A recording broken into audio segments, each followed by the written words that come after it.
saya Mega Putri Sukmawati, NIM 230171130 Saya dari kelas E. Perkenalkan, saya Kenar Fasabila, NIM 2301011301447 dari kelas E.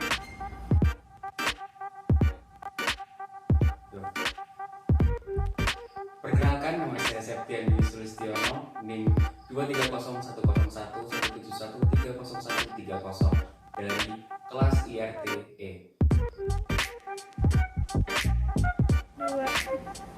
Perkenalkan, nama saya Aiman Putra Manegalabuku, NIM 23019140245. Saya dari kelas peternakan E.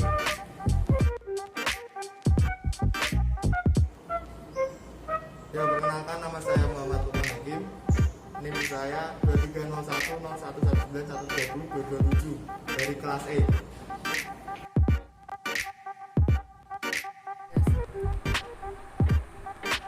Kemudian ada pengenceran semen.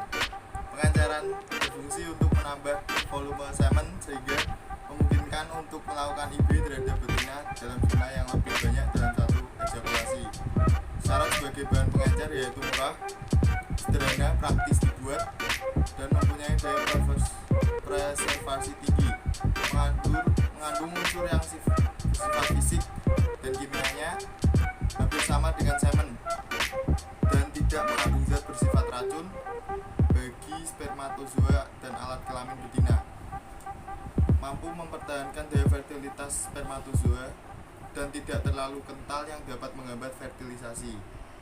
Pengenceran merupakan tahapan kritis karena semen merupakan barang rapuh dan tidak dapat tahan lama.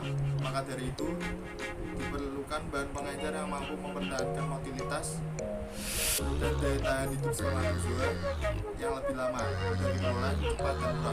Penyimpanan dengan bantuan media air menciptakan lingkungan mikro yang stabil sehingga mampu beradaptasi terhadap perubahan suhu drastis yang dapat mengakibatkan clotting shock.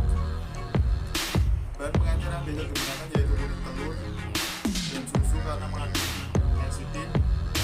Selain itu, lecithin juga dapat digunakan pada tanaman seperti tanah atau jagung. Namun lecithin pada kedelai atau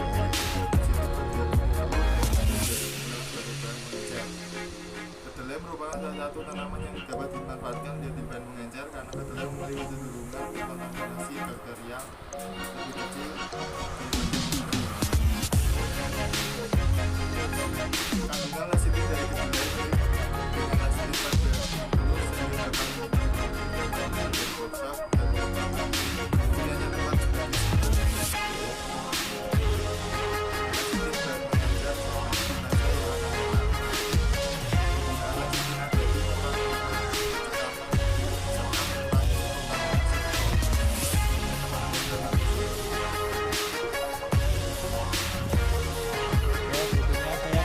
sebagai mengenai perkawinan ternak secara buatan. Perkawinan pada ternak dapat dilakukan dengan perkawinan secara alami dan secara buatan. Hal yang harus dihindarkan dalam perkawinan ternak yaitu inbreeding atau perkawinan segara. Perkawinan buatan merupakan suatu metode perkawinan ternak dengan cara memasukkan semen yang telah dicairkan ke dalam saluran reproduksi betina dengan menggunakan suatu alat khusus. Perkawinan buatan dilakukan dengan tujuan untuk meningkatkan mutu genetik pada ternak dengan mengurangi biaya pemeliharaan jantan serta mencegah penularan atau penyebaran penyakit kelamin pada ternak. Perkawinan buatan pada ayam.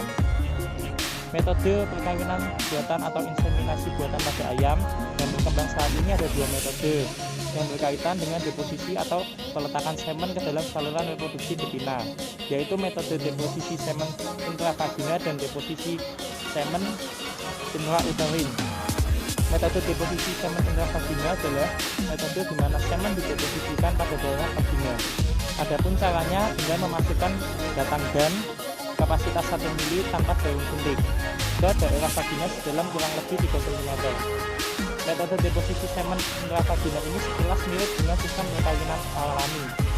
Pada metode deposisi semen intraurin, semen diposisikan pada bagian atau daerah uterin dengan cara masukkan uterine squid pada ujungnya disambung dengan kateter sepanjang 7-8 cm yang terbuat dari selang infus manusia. Lalu permukaan vagina dimunculkan keluar. Kateter yang telah berisi semen tersebut dimasukkan ke dalam uterus ayam betina sedalam 7-8 cm.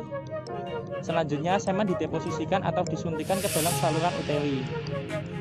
Metode deposisi semen intrauterin ini mempunyai keunggulan dibandingkan dengan metode deposisi semen intravagina karena semen dapat dengan sempurna masuk ke dalam saluran reproduksi ayam betina sehingga peluang sperma keluar lagi yang diakibatkan adanya kontraksi balik muskulus saluran reproduksi relatif kecil.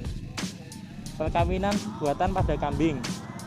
Melakukan inseminasi 2 kali dalam satu periode estrus merupakan hal yang cukup praktis bagi kambing. Inseminasi sebaiknya dilakukan pada bagian kedua periode siklus estrus, yaitu antara 12-18 jam sesudah pertama kali terlihat gejala estrus.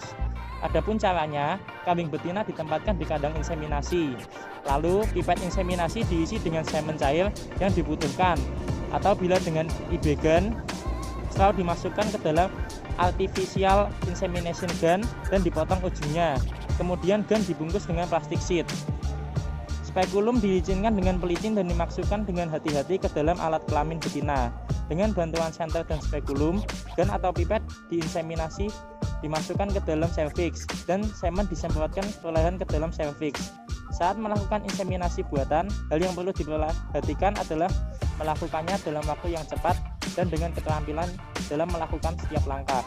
Hal ini bertujuan untuk tidak terlalu lama memberikan beban tekanan stres pada ternak, karena juga berpengaruh pada kondisi fisiologis, yaitu berjalannya fungsi normal organ-organ tubuh termasuk fisiologi reproduksinya.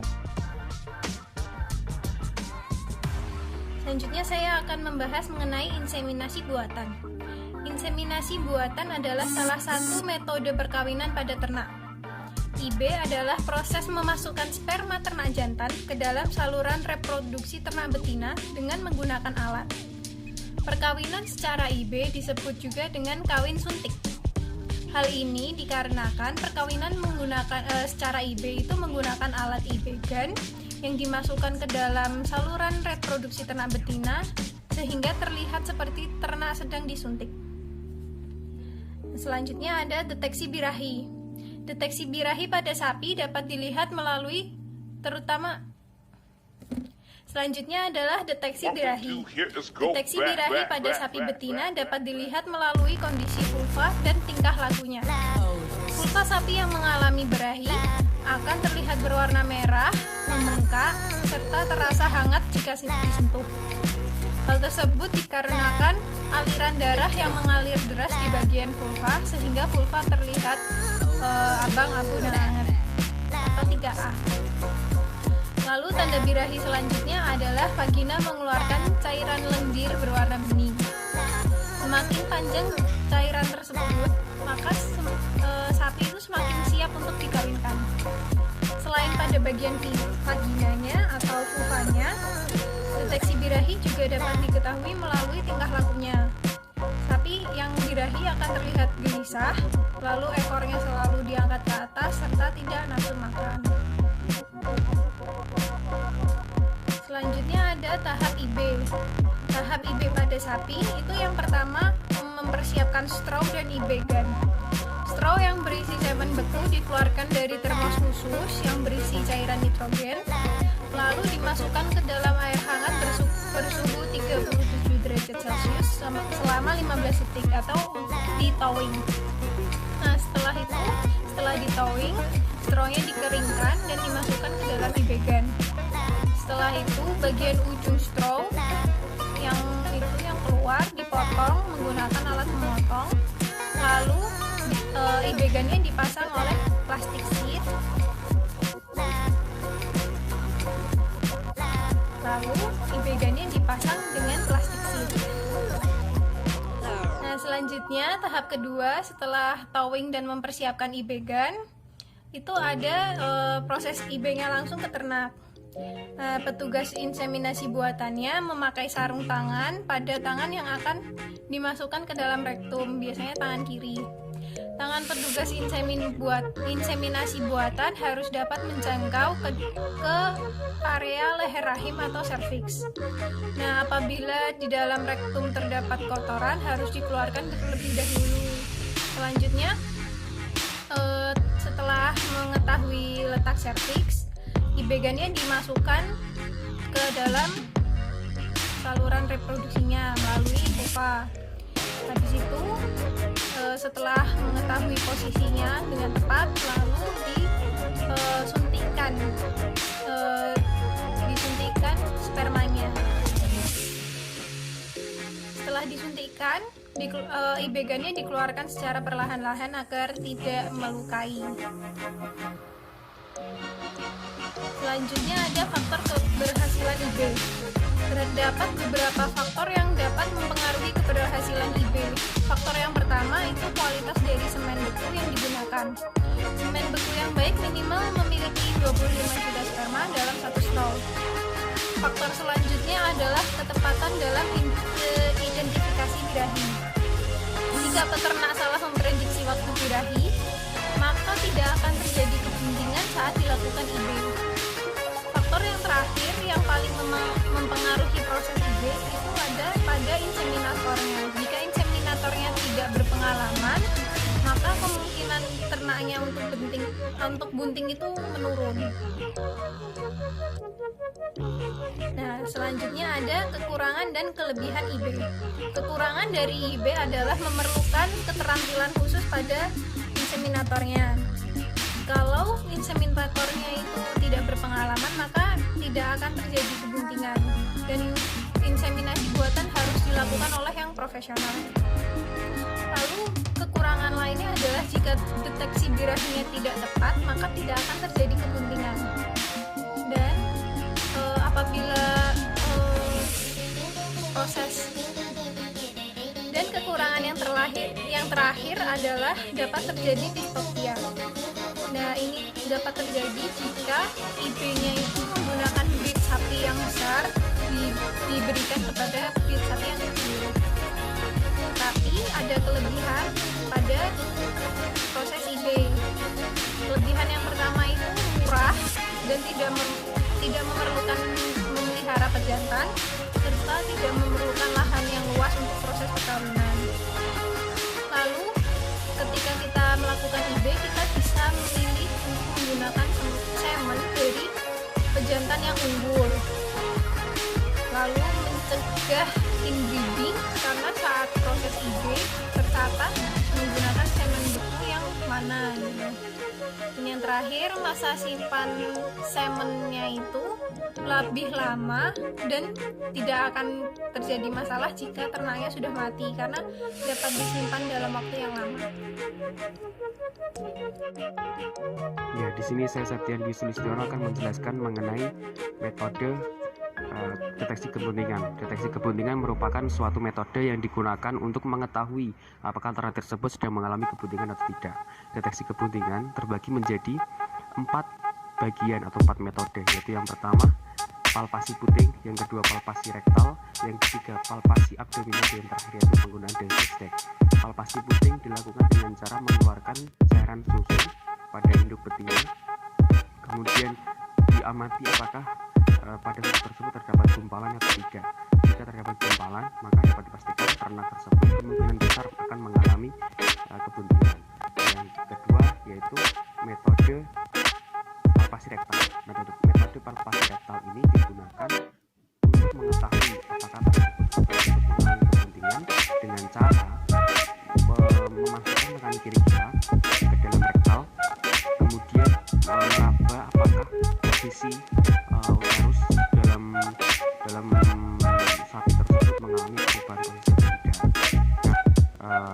Untuk yang ketiga yaitu metode palpasi abdominal. Metode palpasi abdominal ini dilakukan dengan cara meraba bagian perut bagian kiri pada sapi untuk mengetahui perkembangan fetus atau tidak. Nah, biasanya pada metode ini menggunakan tangan kiri manusia karena tangan kiri manusia biasanya lebih sensitif dibandingkan dengan tangan kanan.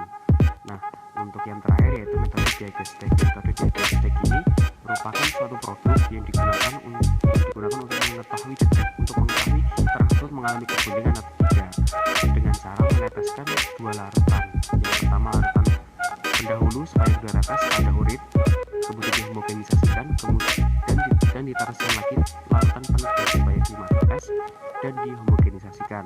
Nah, jika pada urin itu mengalami gumpalan atau pemisahan antara gumpalan dan cairan, maka dapat dipastikan terang tersebut mengalami kebuntingan. Nah, jika urin tersebut homogen, maka dapat dipastikan bahwa terang tersebut tidak mengalami kebuntingan. Sekian, terima kasih.